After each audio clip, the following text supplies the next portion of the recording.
Hammaga assalomu alaykum. Yunusobod 15-kvartalda joylashgan yangi Novostroyga kelganmiz, syomkaga.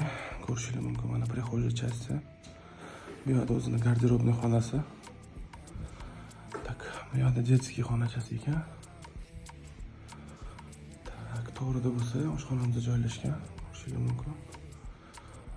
Hamma jihozlari, hamma mebellari qoladi. Uyimizda 92 kvadrat metr. Tak, bu yog'i bo'lsa zal ekan. Ko'rishingiz mumkin, hamma stullar, mebellari, televizorlari bilan jihozlangan.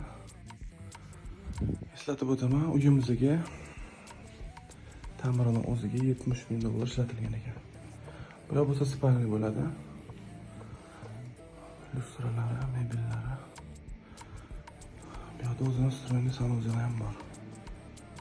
Yashash uchun hamma qulaylik qilingan ekan. Prosta kelasizlar, chamadoningizda kiyimlarni olib kelasizlar.